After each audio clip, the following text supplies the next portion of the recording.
আসসালামু আলাইকুম বন্ধুরা, সবাই কেমন আছো? আশা করি সবাই ভালো আছো। আলহামদুলিল্লাহ, তোমাদের দোয়ায় আমি অনেক অনেক ভালো আছি। তো অনেকদিন আগে ভিডিওগুলো দেওয়ার কথা, যেটা আমি পাইনি, তো অনেক পরেই দিতেছি। আমি তো শহরে ছিলাম, এখন চলে যাচ্ছি গ্রামে। হঠাৎ খবর আসছে আমাদের ধান চলে আসছে, নতুন ধানের আগমন হয়েছে সংসারে, তাই এখন ছুটে চলে যেতে হচ্ছে। তো আসলে সবকিছুর আগে আমাদের গ্রামের মেয়েদের আসল হলো কাজ। তো কাজের সিজনে কাজ তো করতেই হবে, এখানে বসে থেকে তো আর কোনো লাভ নেই, তাই দ্রুত চলে যাচ্ছি। এখন সকাল সকাল বের হয়ে গেলাম।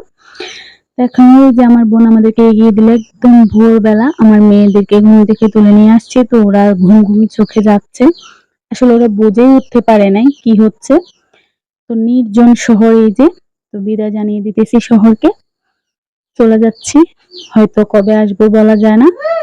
তো বাড়িতে অনেক কাজ, তাই চলে যেতে হচ্ছে। আর ধান আসলে কাজের চাপ তো একটু বেশিই হয়, তাই এখন চলে যাচ্ছি। তো আমার বোনের হাজবেন্ড ও গাড়ির জন্য অপেক্ষা করতেছে। তো গাড়ি পেলেই আমরা এখন চলে যাব। তো আসলে বিদায় বেলাটা অনেক কষ্টের হয়। তুমি যেখান থেকেই যাও না কেন বা যেদিকেই যাও, বিদায় দিতে অনেক কষ্ট হয়। এখানে ছিলাম অনেকদিন, অনেকটা মায়া লেগেছে। আমার বাচ্চাদেরও খুব মায়া লেগেছে ওদের আঙ্কেলের জন্য। তো অনেক কষ্ট হচ্ছে, আমার বোনটাকে বিদায় দিতেও আমার খুব খারাপ লাগতেছে। কিন্তু কি আর করা, নিজের গন্তব্যে তো নিজেকে পৌঁছাতেই হবে।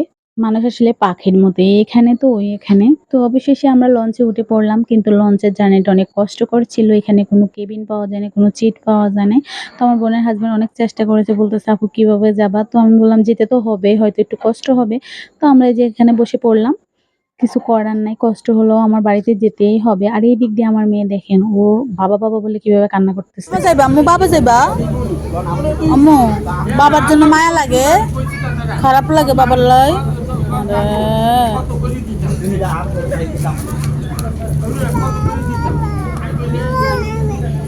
আরে বাবা বাবা করে কান্না করতেছে। বাবা, বাবা তো কাজে ব্যস্ত। বাবা আমাদের বাসা যাবে আম্মু, বাবা মাইশানরা দেখার লাগে আমাকে বাসা যাবে। বাবা, বাবার লাই খারাপ লাগে, বাবার লাই খারাপ লাগে। থাক, বাবা, বাবা আইতেছে, বাবা ও পিপি দিয়ে বাবা মা মায়া লাগে। মায়া এমন একটা জিনিস, আমার মেয়ের কান্নাটা দেখলেই বোঝা যায় আসলে আসলে মায়াটা কত বড়। কোথায় যে, কোথায় যাবা? বাবা যাইবা? বাবা আসতেছে আম্মু।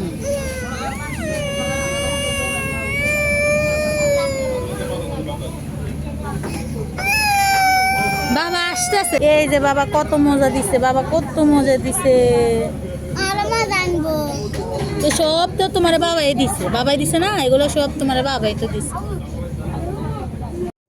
মায়াকে এই জিনিস দেখলেন, আমার মেয়েটাও মায়ায় পড়ে গেছে ওর বাবা বলে, ওর আঙ্কেলকে। তো বাবার জন্য খুবই কান্না করতেছিল। অবশেষে এই ছোট্ট বাচ্চাটাকে দেখে একটু সে আনন্দ করতেছিল, মানে একটু ভুলে গেছিল। কিন্তু আমার ভীষণ ভয় করছিল। লঞ্চে অনেকে আমাকে অনেক প্রশ্ন করছিল যে বাচ্চাটা আপনার কি হয়? আমি বলতেছি আমি ওর মা হই। কিন্তু আমার ভয় ভয় কাজ করছিল। ওই এত কান্না করতেছিল যে আমার কোলেও থাকতেছে না। ওর মনে হয় যেন আমাকে চিনতেছে না, এরকমটা। তো অবশেষে আমাদেরকে লঞ্চ থেকে রিসিভ করে নিয়ে আসলো ওদের আব্বুয়ে। তো আইনাই আমাদেরকে এই যে ঠান্ডা ধরিয়ে দিল। তো প্রচুর গরম ছিল, তো ঠান্ডা খেয়ে নিলাম।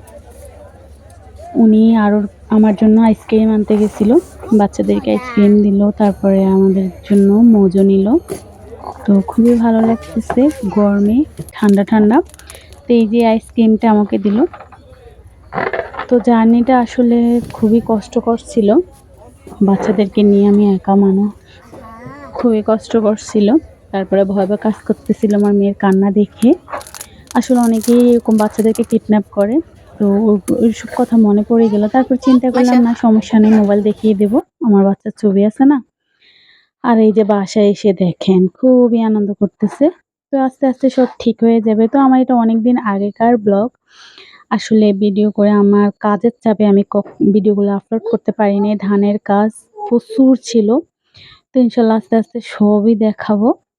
এখন থেকে আমি চেষ্টা করব ভিডিওগুলো দৈনিক আপলোড করার জন্য।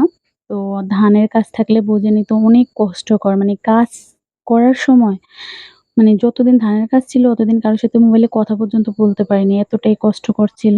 যারা গ্রামে থাকে তারা অবশ্যই জানে কাজ করতে কতটা কষ্ট লাগে। ভিডিও করা, ভিডিও এডিটিং করা খুবই কষ্টকর। যার জন্য আসলে আমি ভিডিও ছাড়িও নাই, করিও নাই। তো সবাই ভালো থাকবেন। আল্লাহ হাফেজ।